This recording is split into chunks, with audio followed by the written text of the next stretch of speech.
el precioso nombre de Cristo Jesús. Amén. Bueno, estamos estudiando meditaciones, disciplinas espirituales para la vida cristiana. Y la semana pasada estuvimos viendo, estamos en lo que es la disciplina de la Escritura, de la asimilación de la Escritura. Hemos estudiado esa subdisciplina o de la disciplina de escuchar la palabra de Dios, de leer la palabra de Dios, de estudiar la palabra de Dios, de memorizar la palabra de Dios. Todo esto, por supuesto, no es simplemente para creernos más, sino siempre lo repetimos, es para la piedad. La piedad significa ser más como Cristo. Todo esto es para ser más como Cristo. Y empezamos la semana pasada hablando de la meditación en la palabra de Dios. Y tocamos el Salmo 1, que dice, bienaventurado aquel varón. Vamos a leerlo otra vez, el Salmo 1. Iba a intentar recitarlo, pero tengo que memorizar más la palabra de Dios, porque me costaba repetirlo. Creo que cuando yo tenía unos 4 o 5 años, me suena que este fue el salmo que aprendí en la escuela dominical, pero ya la memoria no funciona como...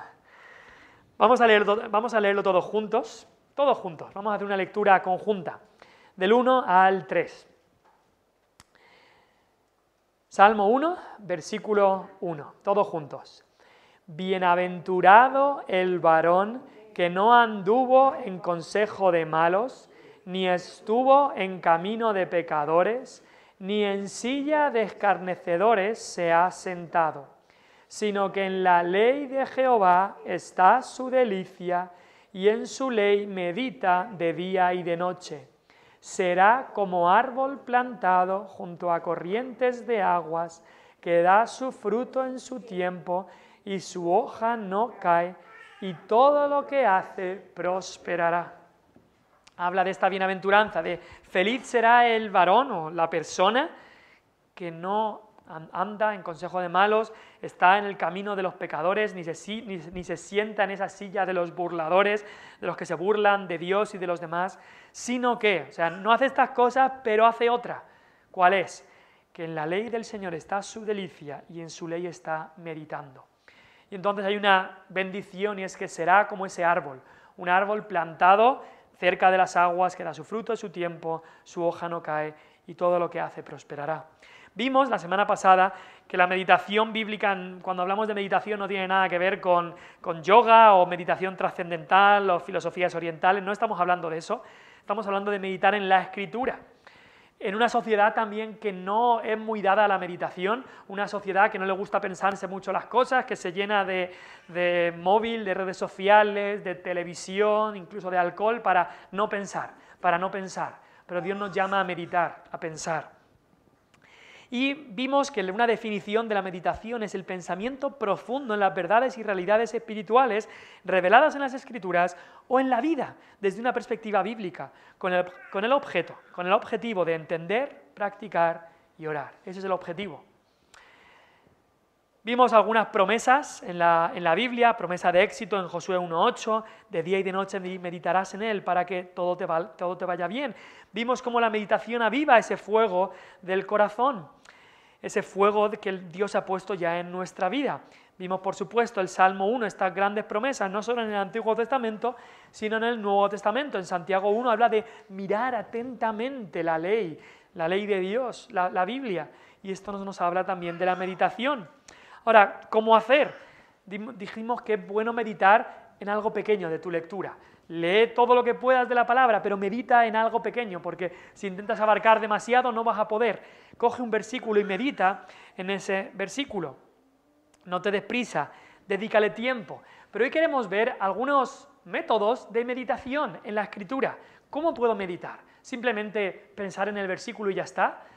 Pues hay algunas cosas que podemos hacer, quizá algunas de las cosas que vamos a nombrar digas, uy, yo no, eso para mí es imposible, pero vamos a ver distintos métodos, hay bastantes, hay más de 15 o por ahí, los voy a nombrar de manera corta, pero que podemos decir, eso a lo mejor me puede servir para meditar de mejor manera en la Escritura. Métodos de meditación en la Escritura. Método 1. Haz énfasis en las diferentes palabras del texto. Como ejemplo tenemos, por ejemplo, el versículo de Juan 11:25. Jesús dijo, yo soy la resurrección y la vida. Pues para meditar en este texto puedes pensar en cada palabra. Yo, ¿quién está hablando?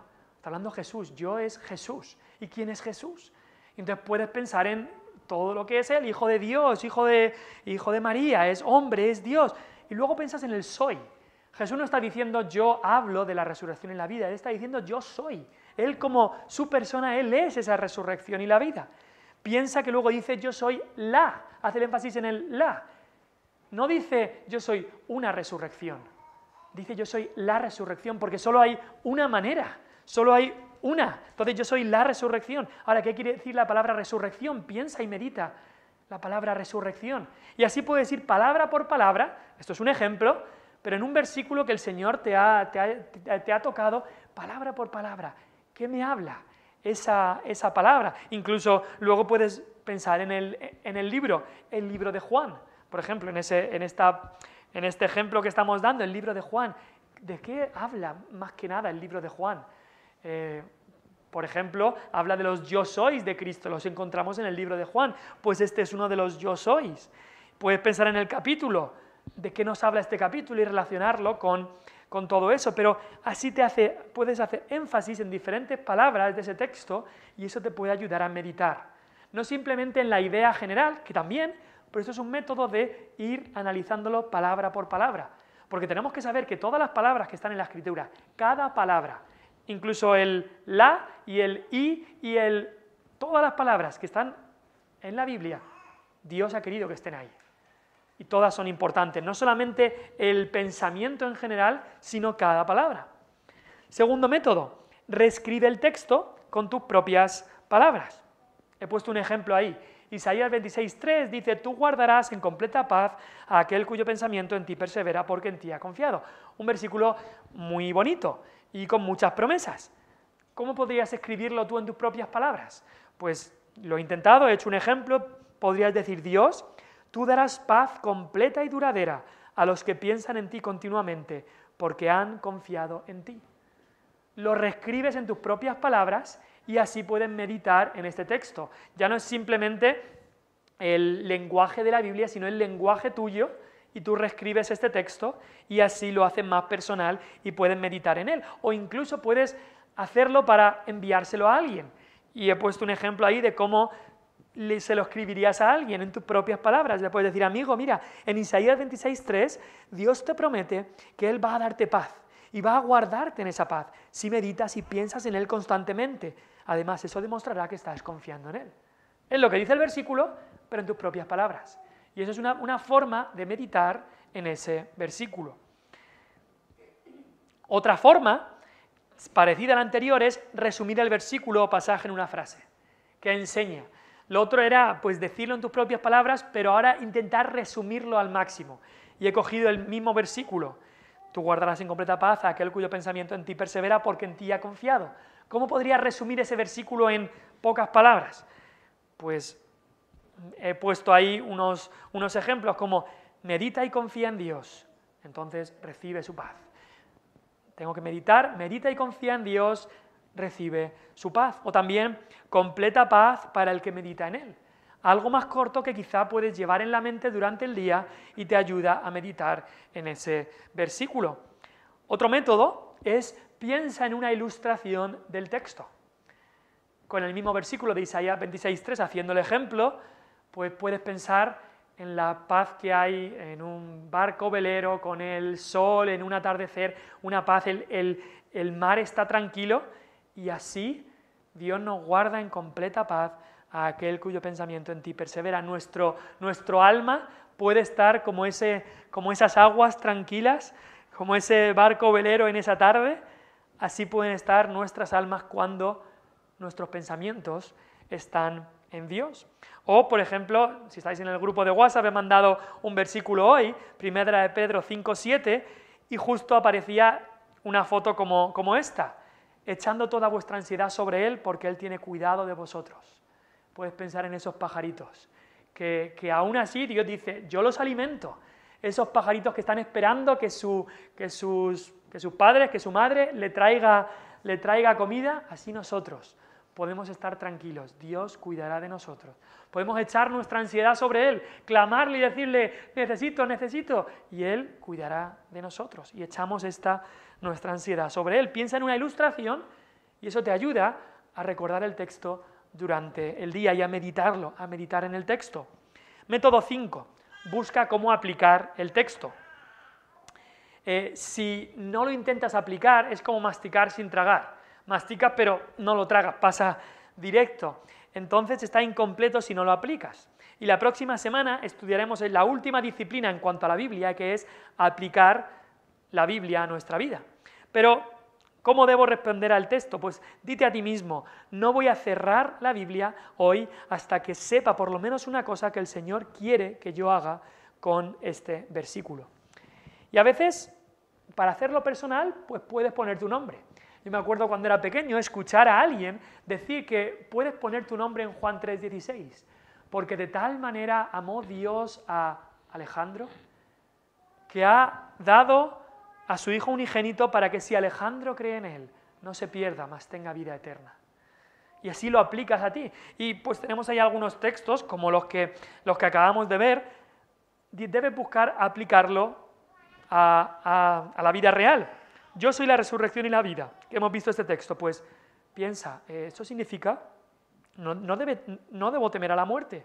¿Cómo lo aplico a mi vida? Pues no debo temer a la muerte, porque Cristo es la resurrección, un día voy a estar con Él para siempre. También, Cristo es la vida, pero yo quiero que todos vean hoy que Cristo es mi vida, quiero que eso sea una realidad en mi vida. ¿Cómo lo puedo mostrar? Pues ahí hay unas formas de aplicar este texto a tu vida. Yo soy la resurrección y la vida. Pues si Cristo es mi resurrección, no voy a temer a la muerte. Si Cristo es la vida, pues yo quiero que Él sea mi vida y que los demás puedan ver que Él es mi vida. Entonces, aplicar el texto a nuestra vida. Primera de Pedro 5:7 dice, echando toda vuestra ansiedad sobre Él, porque Él tiene cuidado de vosotros. ¿Cómo lo podemos aplicar? Pues he puesto algunos ejemplos. Debo orar y traer a Dios toda mi ansiedad, dejarla en sus manos, en lugar de estar ansioso e intentar desahogarme con las demás personas. O también debo confiar más en Dios, porque Él siempre tiene cuidado de los suyos. Ves un texto y estás buscando maneras de aplicarlo a tu vida. No simplemente entenderlo, que quieres entender el texto, no simplemente analizarlo palabra por palabra, pero también aplicarlo a tu vida. Esto es una manera de meditar y puedes estar meditando en esto durante el día. Método 6. Pregúntate de qué manera señala el texto la ley o el evangelio. Por ejemplo, el ejemplo del Señor es mi pastor. Eso en el Salmo 23 leemos el Salmo de la oveja, el Salmo del pastor, el Señor es mi pastor, nada me faltará. Pero ¿cómo nos habla del Evangelio de Cristo? Pues puedes pensar que Cristo dijo, yo soy el buen pastor. El buen pastor su vida da por las ovejas.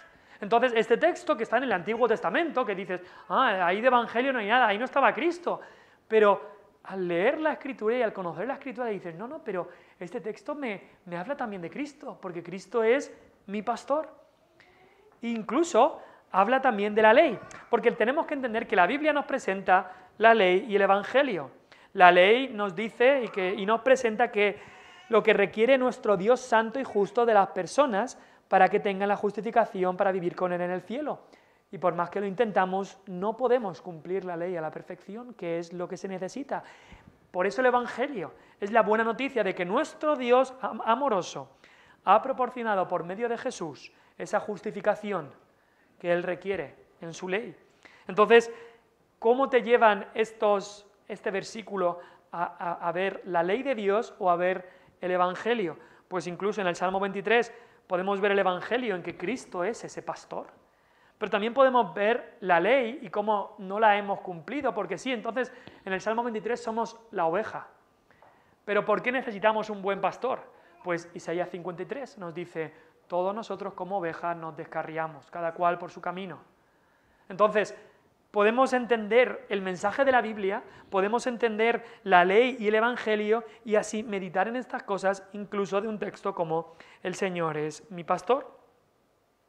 Ahora, otro método parecido es pregúntate de qué manera apunta el texto hacia Cristo. La Biblia es un libro cristocéntrico.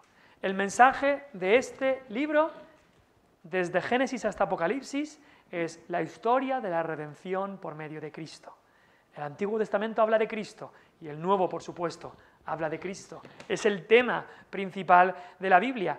El mismo Cristo dijo eso, Cristo vino y ya después de resucitar, una vez estaba en el camino a Emaús y nos dice que comenzando desde Moisés escribió los primeros 5 libros, y siguiendo por todos los profetas, es decir, cada libro,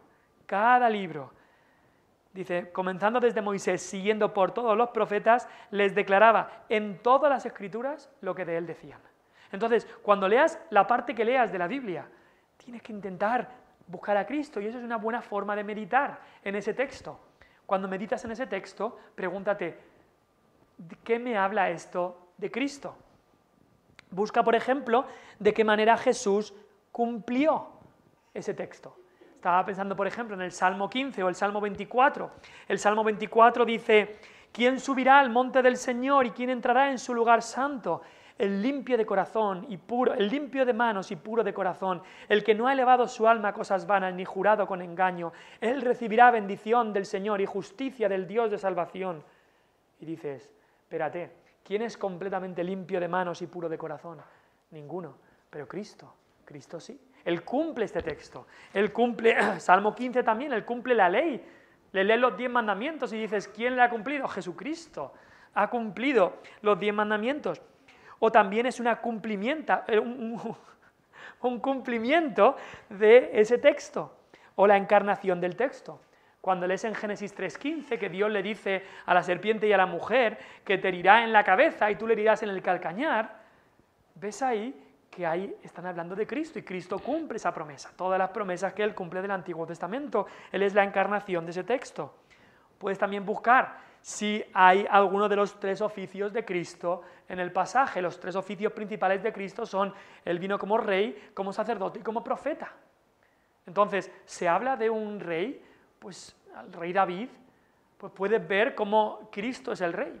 Se habla de un rey que se desvió, pues Cristo nunca se desvió como rey. Entonces, puedes ver también a Cristo en eso, como esa persona apunta a Cristo o como esa persona es justo lo contrario de lo que Cristo hizo. O fíjate si lo que se está considerando se parece en algún aspecto a lo que Jesús llevó a cabo por medio de su vida, su muerte o lo que logrará cuando regrese. Cuando lees de un sacrificio de un cordero en el Antiguo Testamento, tiene que llevarte a pensar en Cristo, porque Cristo es el Cordero de Dios que quita el pecado del mundo. Cuando lees del tabernáculo y todo lo que se hacía, y muchos de todo lo que se hacía, las ofrendas y todo, para hacer expiación, era lo que Cristo vino a hacer. Así que pregunta de qué manera el texto apunta hacia Cristo. Método 8. Averigua qué pregunta se responde o qué problema se resuelve en el texto. La Biblia tiene un sentido y no están los textos ahí al azar. Si está escrito en ese lugar es porque tenía que estar ahí. Por ejemplo, en Lucas 15 nos encontramos con 3 parábolas. La parábola de la oveja perdida, la parábola de la moneda perdida y la parábola del hijo perdido.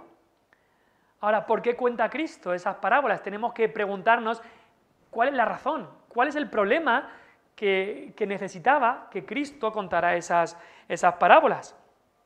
Y en el versículo 2 lo encontramos.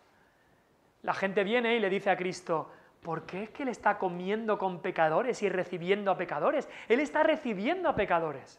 Y entonces Cristo cuenta las tres parábolas, las 3 historias, para responder a esa pregunta de por qué Jesús recibe pecadores, para demostrar su gracia, para ver esa misericordia.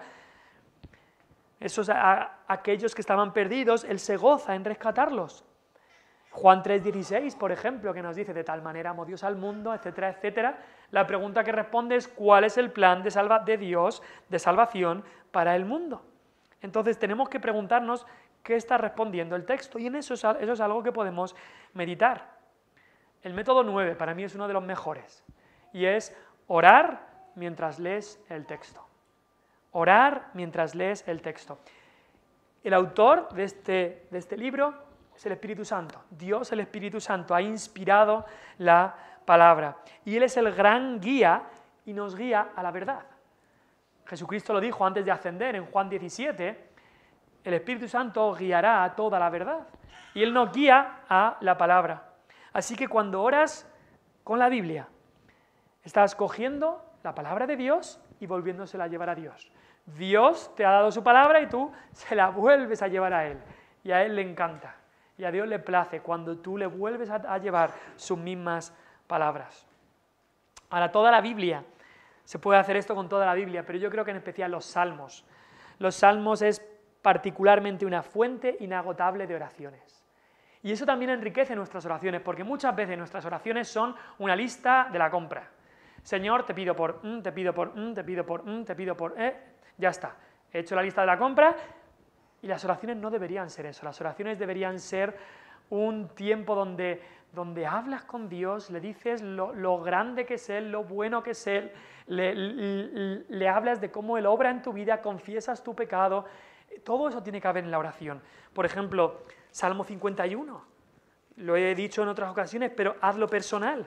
Ora este salmo al Señor, dile, Señor, ten piedad de mí, oh Señor, conforme a tu gran misericordia, tu misericordia es tan grande, conforme a esas piedades tan grandes, multitudinarias que tienes, borra mis rebeliones. Señor, lávame, y no un poco, lávame más y más y más de mi maldad, y límpiame de mi pecado, porque Señor, yo reconozco mis rebeliones, reconozco que soy pecador, reconozco que he pecado hoy, he pecado delante de ti, incluso quiero, Señor, que mi pecado esté siempre delante de mí, ayúdame a ver mi pecado, Señor, contra ti, he pecado contra ti, el pecado es tan grave que es contra ti mismo, he hecho lo malo delante de tus ojos.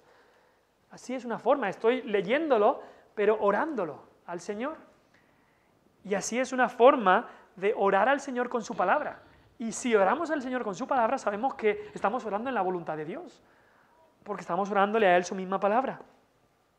Haz los tuyos, haz los personales, di lo mismo en oración, pero con tus propias palabras. Ahora, alguno dirá, pero yo no puedo leer para orar, entonces no tengo los ojos cerrados en la oración. Bueno, ningún sitio de la Biblia dice que tengamos que orar con los ojos cerrados.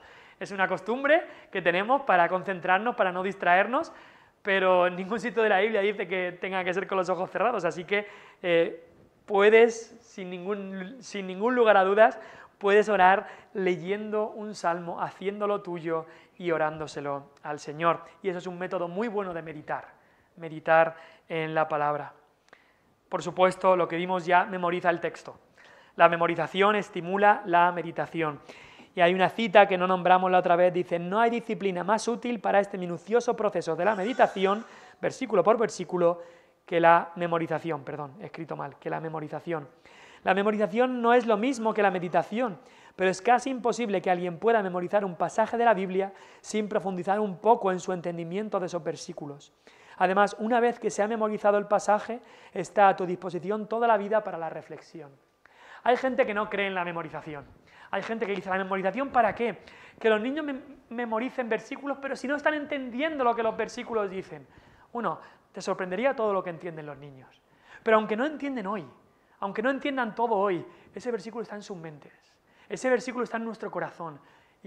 Y Dios ha obrado así en el pasado. Años después, 10, 15 años después, el versículo viene a su mente. Y Dios utiliza su palabra para guiarle, para traerle el arrepentimiento, para que venga Cristo. Así que memoricemos para así meditar en el Señor. Y quién sabe si un versículo que memorizas en 5 o 10 años, el Señor lo volverá a traer a tu mente para ayudarte en ese gran problema, en esa gran decisión que tienes que tomar. Método 11, y ya algunos van a decir, esto yo no puedo. Busca o crea una expresión artística del texto. ¿A qué me refiero? Dice, quizá una canción, que puedes coger un versículo e inventarte una pequeña cancioncita o algo así para meditar más y más en ese texto. O quizá puedes dibujar un cuadro. Si se te da bien la pintura, puedes quizá dibujar un cuadro y escribir el versículo, como algunos han hecho. José Antonio, tenemos aquí, por muchos años, ha cogido en su ordenador, ha escrito versículos y los ha ido repartiendo. Y es una forma de meditar en la palabra de Dios. Quizá ¿Se te da bien escribir un poema? Pues puedes escribir un poema cortito del versículo y así mantenerlo en tu mente. O quizá, algo más fácil, puedes escribirlo en partes de tu casa.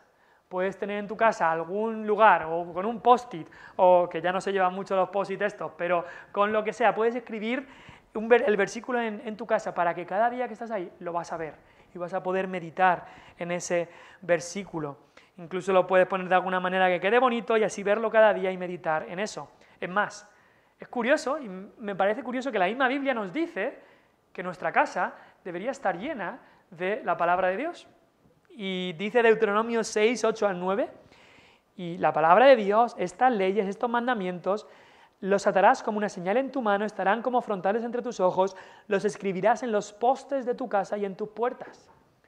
Y luego otra vez, Deuteronomio 11, 20, los escribirás en los postes de tu casa y en tus puertas.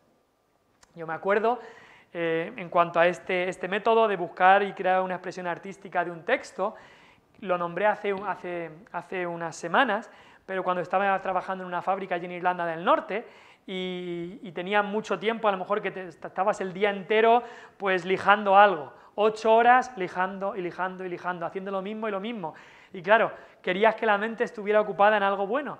Pues en este versículo del Salmo 19, 14, que dice: sean gratos los dichos de mi boca y la meditación de mi corazón delante de ti, oh Jehová, roca mía y redentor mío, pues me hice una pequeña cancioncita que me inventé para recordarlo y así que el versículo se me quedara. Método 12. Examina el texto con las preguntas de Filipenses 4, 8. Ese versículo dice: por lo demás, hermanos, todo lo que es verdadero, todo lo honesto, todo lo justo, todo lo puro, todo lo amable, todo lo que es de buen nombre, si hay virtud alguna, si algo digno de alabanza, en esto pensad. En esas cosas tenemos que pensar. Entonces, cuando lees la palabra de Dios, busca qué es verdadero o de qué verdades me habla. ¿Qué o quién en el pasaje que he leído era honesto?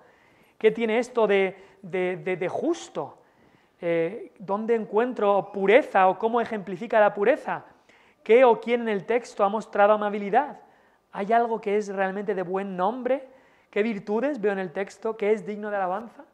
Y estas mismas preguntas, no solamente meditando en la Biblia, sino en cuanto a las cosas que nos ocurren. Siempre recordamos lo malo. Nos pasa algo en el día y recordamos lo que no ha ido bien. Pero no nos podemos acordar de lo que ha ido bien. Nos solemos acordar de aquella persona que nos ha tratado mal. Pero ¿y por qué no pensamos en las personas que nos han tratado bien? ¿Por qué no pensamos, como dice ahí, en lo verdadero, honesto, justo, puro, amable, lo que es de buen nombre, si hay virtud alguna, si hay algo digno de alabanza, en esto pensar? Es un versículo muy bueno para que guíe nuestra meditación. Luego hubo un pastor hace tiempo llamado Joseph Hall que también hizo unas preguntas acerca del texto y bueno, ¿de qué preguntas te debes hacer acerca del texto del que vas a meditar?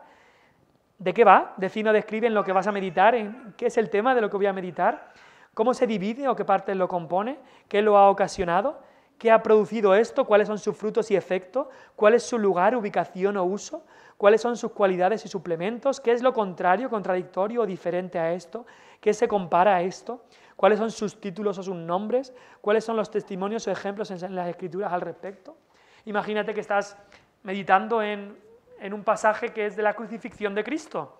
¿En qué estás meditando? Bueno, pues en la crucifixión de Cristo. ¿Cómo se divide o qué parte la compone? Pues puedes pensar en cómo Cristo fue juzgado, después fue hasta la cruz, allí fue colgado, allí sufrió todo ese tiempo, después fue bajado. Puedes pensar en todas las partes que componen esta historia.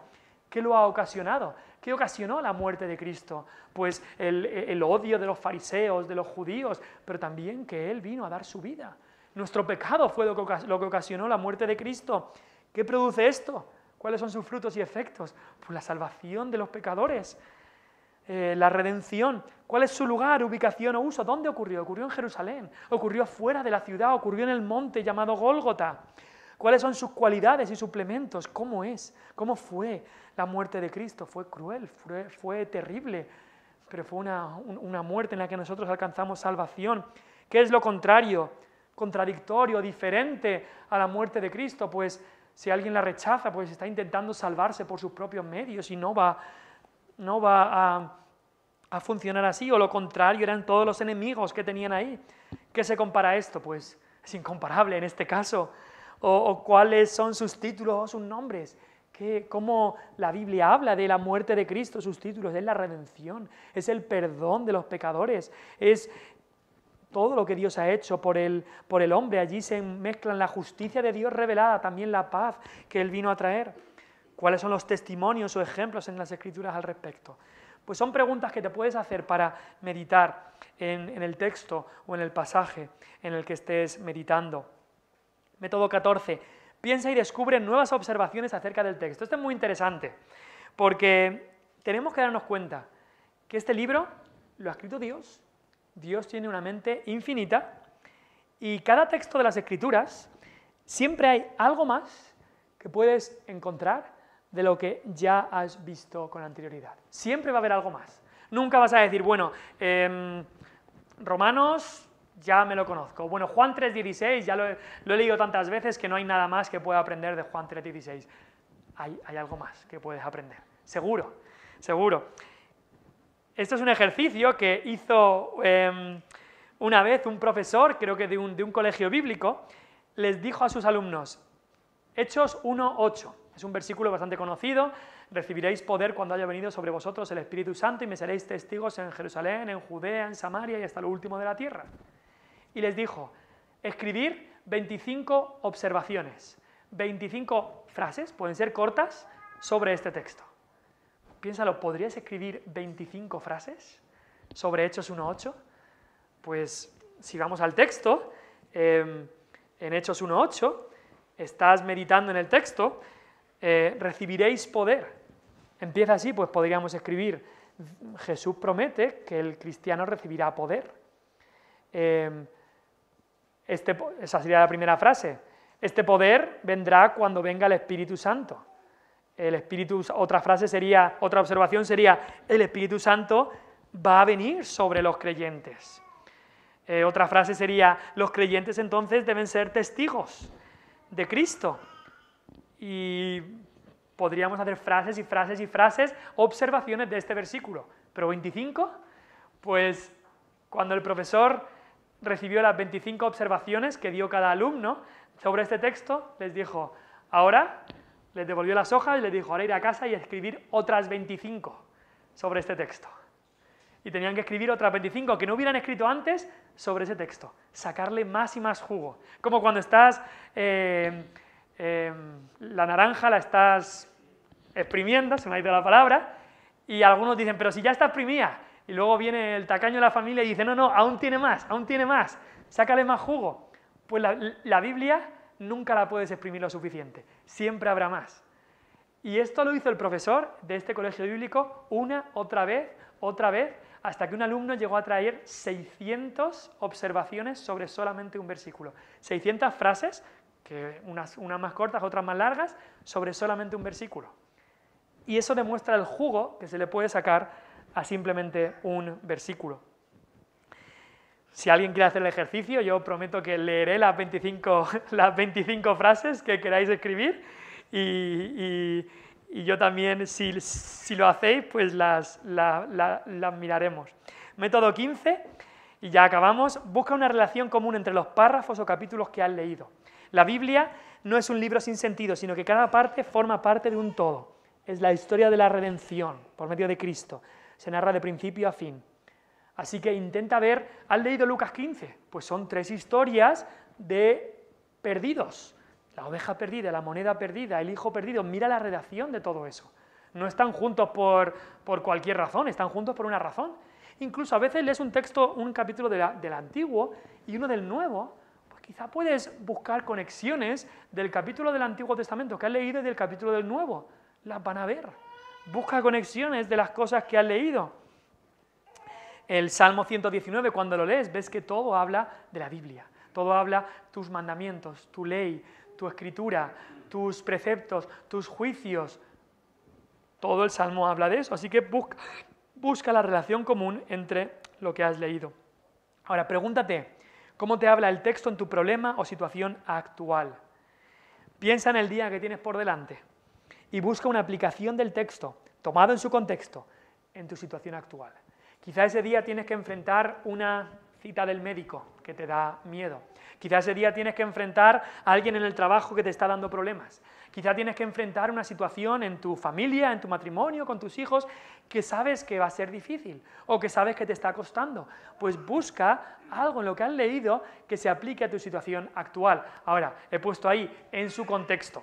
Cuidado con coger versículos sacados de contexto y tirárselos a alguien y hacer cosas que no son bíblicas. Busca el texto en su contexto, pero ahí Dios habla y utilízalo para tu vida diaria. Dios ha prometido hablarte y guiarte por la Escritura. Así que piensa en cómo te habla en tu situación actual, no por sueños o nuevas revelaciones o visiones o cosas así.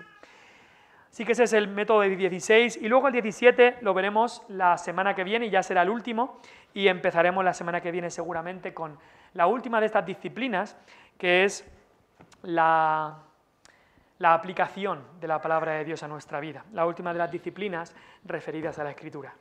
Ahora, quizás esto dices, bueno, esto es algo práctico, para darnos cuenta de la importancia que es meditar